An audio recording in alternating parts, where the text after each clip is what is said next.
Recent గా అన్నలైజన్ గారు అయితే వాళ్ళ కొడుకు ఆరోగ్యం బాగుంటే మొక్కుని అంతా తీర్చుకున్నారు అనమాట తిరుపతికి వచ్చి. సో ఆవిడ మొత్తం సాంప్రదాయం ప్రకారం అన్ని చేశారు. బట్ ఆవిడ అలా చేసినా కూడా కొంతమంది ట్రావెల్స్ చేస్తున్నారు, ఎందుకు ఇది పద్ధతి కాదు, అన్య మతస్థురాలు ఈ దేశస్తురాలు కాదని. సో దాన్ని ఎట్లా తీసుకుంటారు? ఇక్కడ మీరు ట్రోల్స్ చేస్తున్నారు అన్నారు కదా, ట్రోల్ చేసింది ముందు మేమర్లు ట్రోలర్స్ కాదండి. పవన్ కళ్యాణ్ అంటే పడని వాళ్ళు ట్రోల్ చేస్తున్నారండి. పవన్ కళ్యాణ్ రాజకీయంగా ఎదుర్కోలేని వాళ్ళు ట్రోల్ చేస్తున్నారండి. మామూలుగా జనరల్ ఇష్యూ మీద ఇప్పుడు రీసెంట్గా అలైక్య చిట్టి పీగల్ టాపిక్ ఉంది. వాళ్ళు ట్రోలర్స్, వాళ్ళకి ఏంటంటే ఏది తప్పు ఏది కరెక్ట్ ఏది రైట్ అనేది వాళ్ళ ఒక అండర్స్టాండింగ్ వచ్చిన తర్వాత ట్రోల్ చేస్తారండి. ఇక్కడ ఏంటంటే పొలిటికల్ గా పవన్ కళ్యాణ్ ఎలా విమర్శించాలో తెలియక ఈ విధంగా విమర్శిస్తున్నారు. ఇప్పుడు పవన్ కళ్యాణ్ గారి భార్య గుండు చేయించుకున్నారు, దానివల్ల పోయిన నష్టం ఏమైనా ఉందా? తిరుమలకి ఏమైనా తప్పు జరిగిందా? లేదా ఆవిడేమైనా అంటే ఎవరు చేయని పని ఏమైనా ఏం చేసిందా? హిందువులు చేసి అందరూ చేసే పనే చేసింది. కానీ అక్కడ గొప్ప విషయం ఏంటి, ఆవిడ ఈ దేశం కాదు, ఈ మతం కాదు, అసలు ఈ ప్రాంతం కాదు, ఆవిడకి ఏమీ తెలియదు. కానీ వేరే దేశం నుంచి వచ్చి ఇక్కడ జరిగే ప్రతి కార్యక్రమాన్ని కూడా ఆవిడ తెలుసుకొని నిబద్ధతగా చేయడం జరిగింది. ఇవ్వకూడదు, ఇస్తే అది రకరకాలుగా వెళ్తుంది, 3 ఎంట్రీలు మాత్రం ఇవ్వాలని చెప్పి ఏదో వీడియోలు తీసుకొచ్చి ఎక్కడుంది ఆ రూల్? ఎక్కడైనా ఉందా? తీసుకొచ్చి పెడుతున్నారు చెప్పిన వీడియోలో. ఓకే, గరికపాటి నరసింహారావు గారు మాట్లాడిన వీడియో పెడుతున్నారు. గరికపాటి నరసింహారావు గారు ఎప్పుడు మాట్లాడారు? ఎప్పుడో 2 ఏళ్ల కిందట ఆడవాళ్ళు పూర్తిగా గుండు గీయించుకోకూడదమ్మా, 3 కత్తిర్లు ఇస్తే సరిపోతుంది అన్నారు. అంతే తప్పితే పర్టికులర్ గా మీరు ఇదే చేయండి అని చెప్పి ఆయన ఏమైనా శాసనాల గ్రంథం మీద రాశారా? లేదా ఎక్కడైనా రాజ్యాంగంలో ఉందా? చెప్పండి. ఇప్పుడు ఈ పవన్ కళ్యాణ్ గారి భార్య గుండు చేయించుకోవడం తప్పు అని అంటున్నారు. ఓకే, మరి పూర్వపు రోజుల నుంచి అంటే దాదాపుగా 500 సంవత్సరాల నుంచో 1000 సంవత్సరాల నుంచో దేవుడికి ఇలాగే గుండు గీయించుకున్నారు కదా. మరి అప్పటి నుంచి కూడా ఈ మాట తప్పు అని చెప్పొచ్చు కదా. మరి అప్పటి నుంచి తెప్పితే ఇప్పుడు జనాలు మారుతారు కదా. ఇప్పుడు ఏదో ఈవిడేదో తప్పు చేసినట్టు మాట్లాడుతున్నారు. ఇప్పుడు ఆవిడ ఎందుకు చేశారు? ఆవిడ మతం కాకపోయినా సరే తన బిడ్డ ఏదో ప్రమాదం జరిగింది, దానికి దేవుడు కాపాడాడని ఫీల్ అయ్యారు. ఆవిడ అభిప్రాయంతో అక్కడికి వచ్చారు. అక్కడ ఉన్న ఏవైతే రూల్స్ అండ్ రెగ్యులేషన్స్ ఉన్నాయో అవన్నీ పాటించారు, గుండు చేయించుకున్నారు. ఆ తర్వాత విరాళం 17 లక్షల రూపాయలు అంత ఇచ్చారని చెప్పి తెలుస్తుంది, ఇచ్చారు. అక్కడ ఆవిడ భోజనం చేశారు. అది ఒక రకంగా చెప్పాలనంటే నీకు ఆ ధర్మం అంటే నచ్చితే నువ్వు మెచ్చుకుంటావు. మరి అక్కడ రూల్స్ అన్ని పాటించారు కదా, మరి ఎక్కడ తప్పు వచ్చింది? అంటే గుండు చేయించుకోవడం తప్పు అని అంటే మరి దాదాపుగా మన హిందువులు 2 తెలుగు రాష్ట్రాల్లో ఓవరాల్ గా నువ్వు ఎంత లెక్కేసుకున్నా కానీ మినిమం 2-3 లక్షల మంది ఒక రోజు గుండు చేయించుకుంటారు అన్ని దేవాలయాల్లో కలిపి.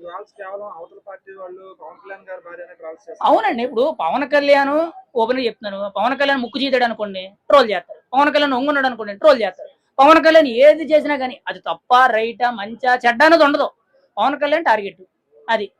ఏ దరిద్రం చేసినా కానీ, ఏ మంచి చేసినా, ఏ చెడు చేసినా కానీ ట్రోల్. అది ఏంటంటే రాజకీయం. ఇప్పుడు రాజకీయంగా ట్రోల్ చేస్తున్నారు, దాన్ని పాయింట్ ఆఫ్ వ్యూ చేస్తూ మాట్లాడుతున్నారు. ఎక్కడ హిందూ ధర్మానికి ఆవిడ చేసిన పనికి రాజకీయానికి సంబంధం లేదు. ట్రోల్ చేసే వాళ్ళు ఎవరు అనేది కూడా తెలుసు. ఇక్కడ ట్రోలర్స్ ఎవరు? మంచి చెడు మీద ఒక ఒపీనియన్ తీసుకుంటారు. రీసెంట్ గా అలైక్య చిట్టి పీకిల్స్ మీద అది కొంత తప్పు అనిపించింది కాబట్టి వాళ్ళు ట్రోలర్స్, అంతే తప్పితే వీళ్ళని ట్రోలర్స్ అనరు. రాజకీయం ముసుగుల్లో ఉన్న దొంగలు. అది ఏ పార్టీ చేస్తుంది, ఎవరు చేస్తున్నారు అనేది తెలుసు. ఆల్రెడీ వాళ్ళ మీద కేసులు నమోదవుతున్నాయి అనేది కూడా తెలుసు. కానీ ఎవరైనా సరే స్వామివారి దర్శనం చేసుకోవచ్చు. కాకపోతే ఏంటంటే ప్రస్తుత రాజ్యాంగ చట్టం ప్రకారం డిక్లరేషన్ ఇవ్వాలి, అన్యమతస్తులు డిక్లరేషన్ ఇవ్వాలి. డిక్లరేషన్ ఇచ్చి కూడా దర్శనం చేసుకోవచ్చు. ఈవెన్ చాలా మంది ముస్లిమ్స్ కూడా దర్శనం చేసుకుంటారు వెంకటేశ్వర స్వామిది.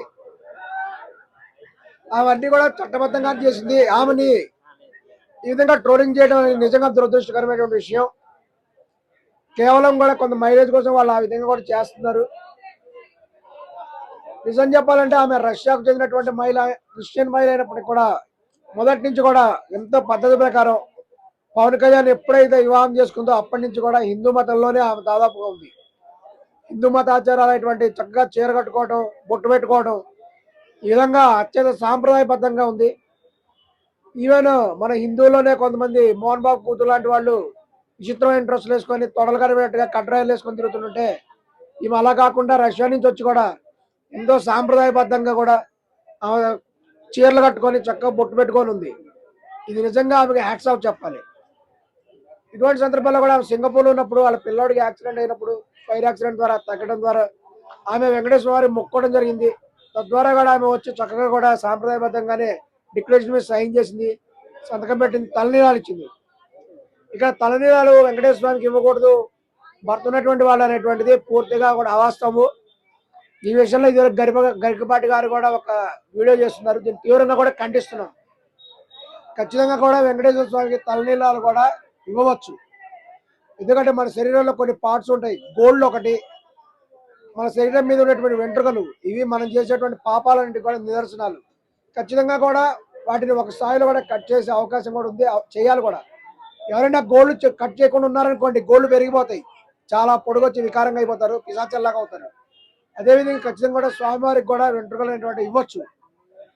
ఈమెకు నిజంగా కూడా మేము చెప్తున్నాము, అందరూ కూడా హ్యాట్స్ ఆఫ్ చెప్తున్నారు. పవన్ కళ్యాణ్ గారు కూడా ఈ విధమైనటువంటి రాక కావాలంటే లెజనోవా గారిని కూడా హిందూ మతంలోకి మేము అందరూ ఆహ్వానిస్తున్నాం. హిందూ మతాల సంఘం తరఫున కూడా మోస్ట్ వెల్కమ్ చెప్తున్నాం లెజనోవా గారికి. మీరు మా హిందూ మతంలోకి రండి, మిమ్మల్ని సగౌరవంగా ఆహ్వానిస్తున్నాం, చక్కగా హిందూ మతంలోనే ఉండండి. ఎందుకంటే మన భారతదేశంలో ఎవరే మతంలో అయినా మారచ్చు, మత స్వేచ్ఛ కూడా ఉంది. అంతేకాకుండా పవన్ కళ్యాణ్ అభిమానులు అందరూ కూడా లెజనోవా గారి రాజకీయాల్లో కూడా రావాలని కూడా కోరుకుంటున్నారు. తప్పనిసరిగా కూడా లెజనోవా గారు రాజకీయాల్లో కూడా రావాలి, దేశానికి సనాతన ధర్మానికి కూడా సేవ చేయాలని కూడా కోరుకుంటున్నాం.